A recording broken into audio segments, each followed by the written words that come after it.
Autonpesu aloitetaan esipesulla. Sinne heitetään pohjalle multidegreaseria, eli Cartecin TR40.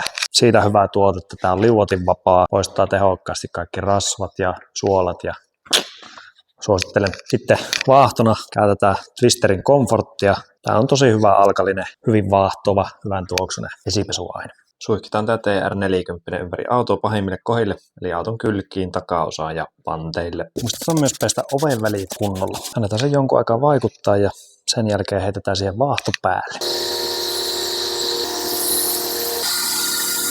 Ja näistä kaikista Cartecin verkkokaupasta koodilla JKF 10 -15% loppuhinnasta. Ja auto tietysti huudellaan huolellisesti alhaalta ylös.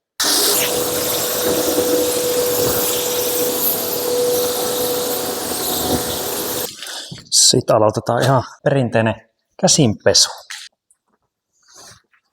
Näissä yleensä suosittelen käyttää kyllä kumihanskaa, koska nämä on aika emäksisiä nämä aineet, niin ei ne pitkällä aikavälillä kovin hyviä ole iholla. Tämä tämmöinen teleskooppivarsi on kyllä game changer, hirmu hyvä sellaisiin paikkoihin, mihin ei välttämättä yllä. Kylissä on aika reilusti varmasti rauta ja pikeä. Tässä vaiheessa kuivaillaan nämä kyljet tästä, että päästään raudan ja pienpoistoon. Aineet vaikuttaa paremmin, kun pinta on kuiva. Jos siinä on älytön vesikerros, niin sitten ne aineet ei vaikuta tehokkaasti. Ja onko meillä täällä vähän pikeä ja rautaa?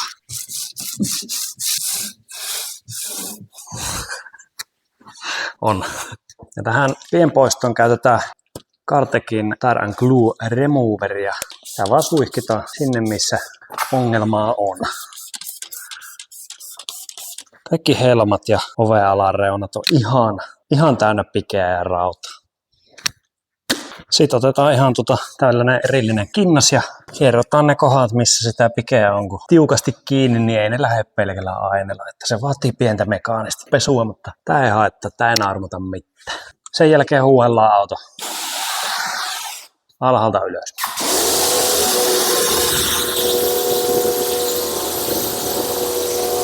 Ja nyt kun kuunnellaan, niin ei ole karheutta. Vielä tämä vaatii raudan poisto. Ja tähän käyttäisin raudan poistoon Cartecin Iron Washia, jos sitä olisi. Sen sijaan käytetään sitten toista merkkiä. Tämä ei ole toisaalta niin hyvä hajunen kuin tuo Cartec. Iso miinus.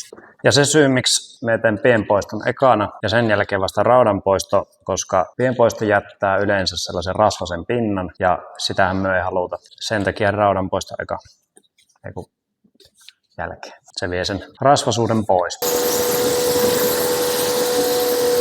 Ja sitten tietysti huolellinen kuivaus. Auto on kuivattu kunnolla, niin käyn vielä tuolla puhaltimella kaikki ovenkahvat ja kaikki raot, missä voi vaan olla vettä. Se on aika innoittava, kun sitten kun myllyttelet siinä, niin sitä vettä valuu aina jostain näistä listojen väleistä. Ja nyt on auto pesty ja sen jälkeen päästäkin sitten 2-vaiheisen kiilotuksen pariin, josta tulee part 2 myöhemmin. Jos tykkäsit, niin heitähän kommenttia ja tykkästä videolle.